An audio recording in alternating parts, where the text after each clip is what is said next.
Avon Resources Limited is a gold exploration company with significant projects in British Columbia, Saskatchewan, and the Yukon. Trading on the TSX Venture Exchange, symbol ABN, and the pink symbol ABN-AF. Surrounded by world-class gold deposits and mines, Avon's 23,000 hectares Forest Kerr Gold Project is located in the heart of the Golden Triangle in northwestern BC. For more information, visit us at avonresources.com.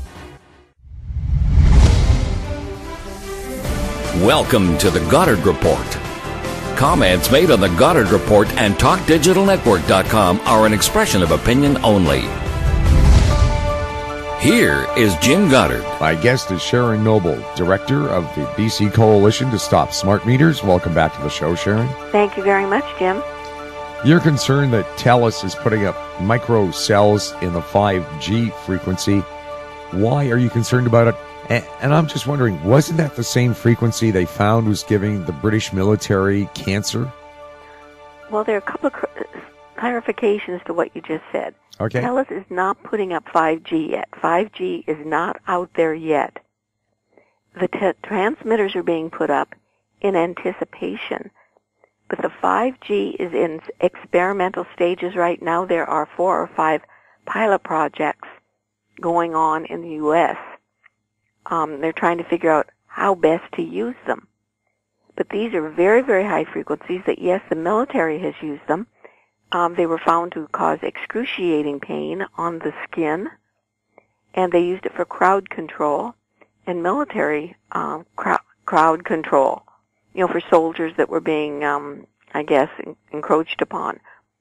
These are frequencies that are dangerous, and there are scientists from around the world that are begging the telecoms to stop the plans for installing transmitters that use 5G because they haven't been tested on human beings. We know from all the things that I've told you in the past and from all the things that your other guests have spoken about, we know that the lower frequencies that are used by cell phones, by Wi-Fi modems, by smart meters, are dangerous. This has been studied for the last 50 to 60 years, and there are 20 or 30,000 studies that show serious health effects. These are being ignored by the World Health Organization and by the telecom companies. We are being inundated with this dangerous radiation already. 5G, now 5G is 5 generation. It doesn't mean a specific frequency. The plans are for this 5th generation to use frequencies that are even higher, like 20 gigahertz, 30 gigahertz. None of this is anywhere near what we're using today. And it's billions of times higher than what is natural. Natural is 7 hertz. This is 30 or 40 gigahertz that they're planning on using. And they want to put them in transmitters that are being put in right now along our city streets, right outside our homes, every 100 or 200 meters by TELUS. The reason they have to put them so close to homes is because the higher frequencies have shorter wavelengths and they don't travel as far. But the physical manifestations are great. These are going to be put outside your home. You're going to be exposed to this radiation 24/7, whether you are a TELUS customer or not. TELUS is saying this is going to be giving you faster Wi-Fi, faster cell phone service, all sorts of things that they're promising. And they're not giving anybody a choice. These are being put up on our public right-of-ways, outside homes. City councils are not being advised. The public is not being informed. Across the United States, there are hundreds of and perhaps thousands of communities that are fighting this.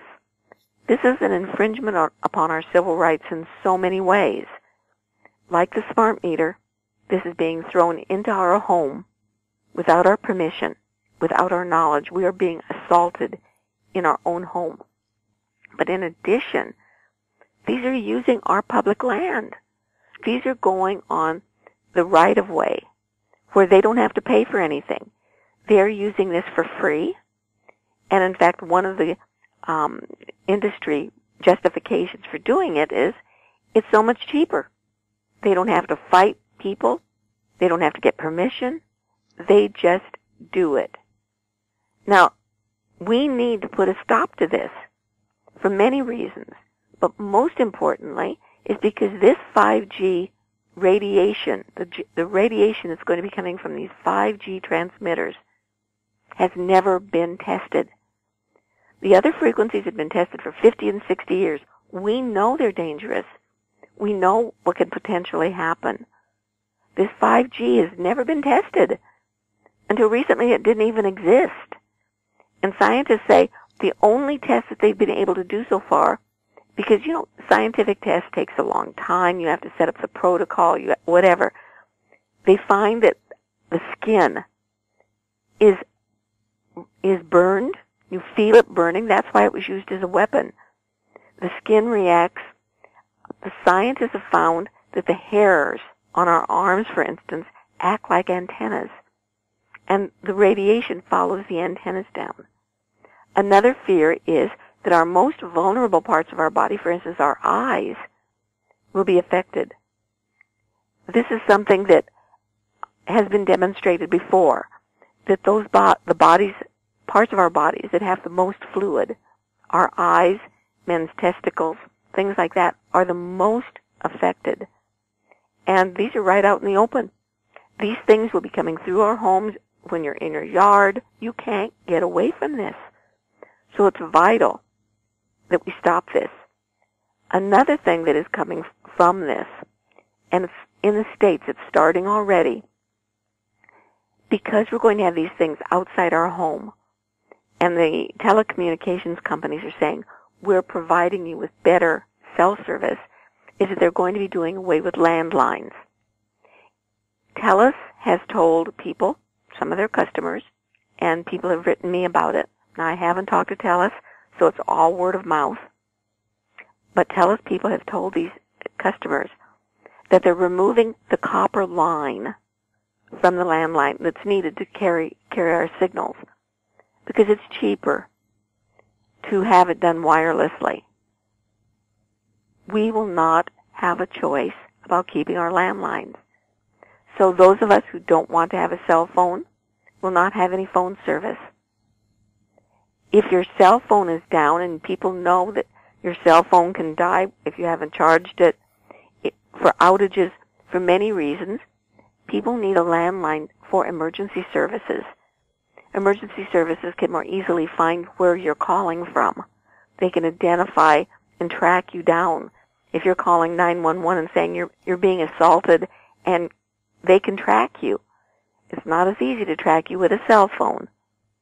So this is something people have to be very concerned about. TELUS is planning, as is AT&T in the States, Verizon in the States, Bell in the States, are already in the process of removing landlines. And we know what happens in the States comes here eventually. So these are things that we need to be very, very concerned about. And I'm hoping that people who are listening here will write their MLAs, will write their city councilmen, and tell their neighbors and friends about it. Because the world is getting beyond us, Jim. It's getting to the point where things are happening, and we have no choice about so many of these things, and it's affecting our daily lives in so many ways.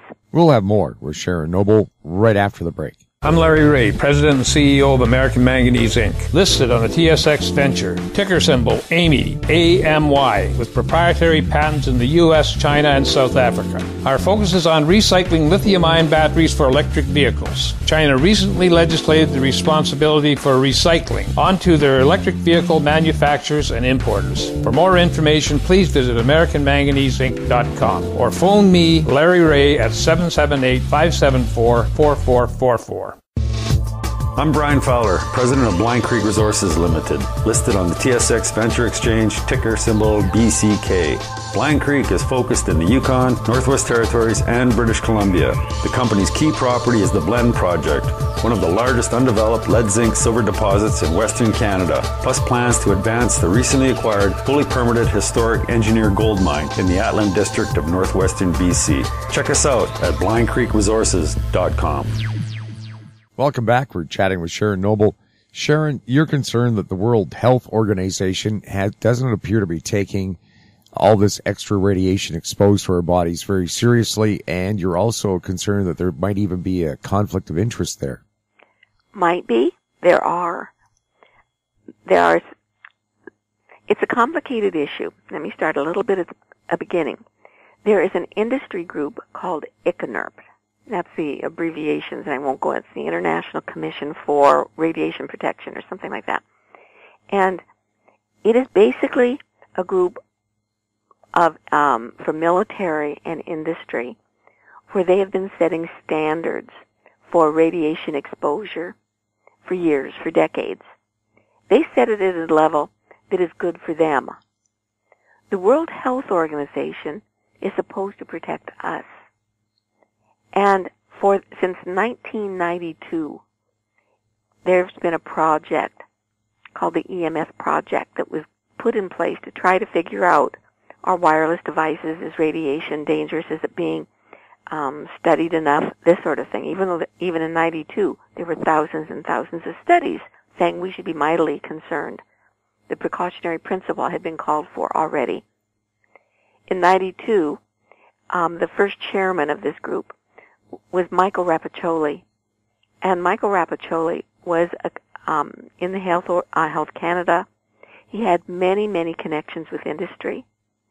And he headed this group up and basically tied it with ICNIRP, so that the World Health Organization, the Electromagnetic Protection Agency, this program, basically took over the ICNIRP's guidelines and told everyone that these were just fine. There is no such thing as non-thermal radiation. Unless you are cooked, you're fine. This was the theory. This is what Health Canada still uses. This is what all the major Western countries like the UK, Australia, and the United States still use. Basically, the ICNIRP guidelines. Recently, the World Health Organization has been chastised for not doing more, even after its agency, its committee, IARC, the International Agency for Radiation Protection, in 2011, identified radiation from wireless devices, any and all wireless devices, as a to-be possible human carcinogen, the same as lead and DDT. But they did nothing about it. World Health Organization did absolutely nothing about it. In fact, they went ahead and tried to reduce the significance of this. They did not in any way try to protect and inform the public. So it's been getting pressure from scientists and from the public, shaming them into doing something. So now they've said, okay, we're going to have a committee that's going to look at the recent science and see if the standards need to be adjusted. The committee is completely comprised of people who are from ICNIRP. So they are people who are already biased. They are industry people. They are military people. They are people who already have demonstrated that they believe that the current standards are right. So someone like, the public has been complaining, others have been complaining, but a very major person, Dr. Hardell, who is a very, very respected and highly thought of scientist, wrote a letter outlining the fact that the World Health Organization is compromised, that this committee will not do its duty, it will not look at the science with an unbiased eye, and he is chastised the World Health Organization for allowing the telecommunications industry and the military to control this data and to make the decisions. He is a man of such high integrity that this has to be taken seriously by everybody. And furthermore, steps are being taken around the world now to bring this sort of conflict out. For instance, in France, a scientist was recently fined and put on probation. The first time I've ever heard of this. If it's happened elsewhere, I sure would like to know about it. But this is the first I know about. He was fined and put on probation for refusing to divulge his conflicts of interest when he was testifying about the safety of scientific reports or testifying about scientific reports. The scientific world has a duty, like doctors, to follow their ethic and their codes. And scientists aren't. As we've discussed before, there are very many bent scientists who, for one reason or another, are working with and for the industry, misrepresent the science, tell us things that just aren't true. For instance, Health Canada.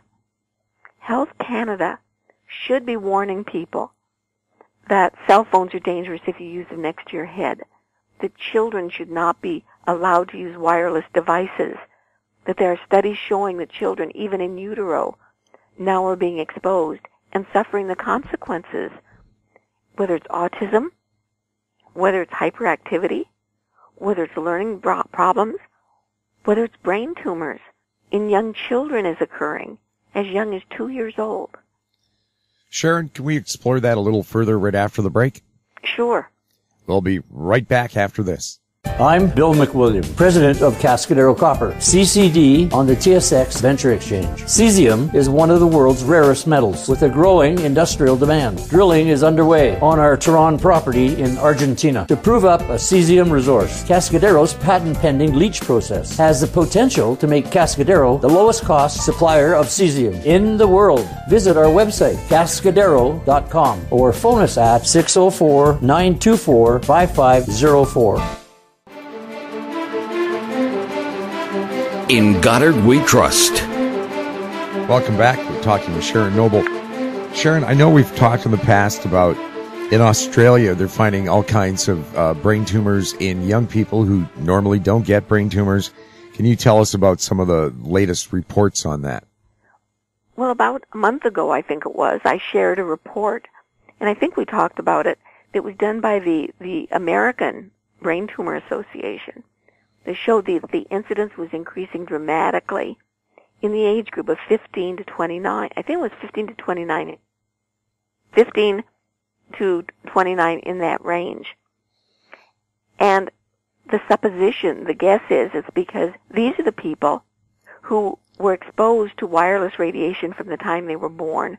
This is really the first generation of people who've been exposed to this technology from the time they were conceived.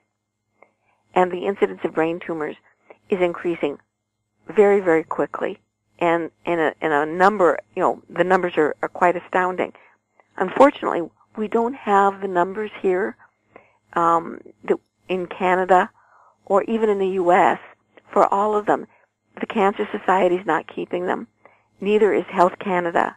Nobody is keeping all of the statistics, but the statistics that are being kept by the tumor associations seem to be confirming the fact that the number is increasing dramatically. In Australia, it's been shown.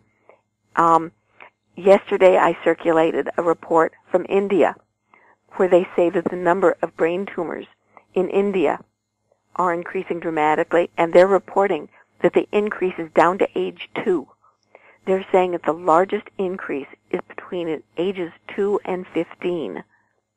Now, this makes sense when you realize that the people who are having children now were raised with this technology. They use cell phones. They have them in their pockets, on their bodies. They use wireless laptops on their stomachs. Pregnant women aren't being told that they shouldn't be doing this. Health Canada and the other health agencies like the World Health Organization are failing people.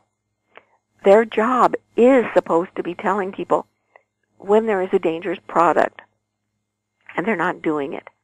And why they aren't doing it is, I believe, due to the conflicts of interest. there are scientists in Health Canada, for instance, Dr. James McNamee, who does studies with Motorola. He is not without a conflict of interest. He works and gets paid for doing his research by a telecommunications company. So he doesn't have a desire, or it is against his best interests to come out and tell people don't use cell phones. Sharon, is there a website where people can go to find out more information about concerns about all these different frequencies bombarding our bodies? They sure can. We've got information, and I put it out nightly in my update. And it's at www.stopsmartmetersbc.com. And at that website, I show many different links where you can go to see studies, where you can read the letters that I've been referring to today, and you can learn for yourself the dangers that are here. It's up to us to educate ourselves because Health Canada is not doing it. Sharon, thank you so much for chatting with us. My pleasure, Jim, as always. My guest has been Sharon Noble, Director of the BC Coalition to Stop Smart Meters. You're listening to the Goddard Report. If you have any questions for us or our guests, you can email us at info@howstreet.com. I'm Jim Goddard. Thanks for listening. Comments made on the Goddard Report and TalkDigitalNetwork.com are an expression of opinion only. The Goddard Report is available online and mobile at TalkDigitalNetwork.com. The Goddard Report is a production of How Street Media Incorporated.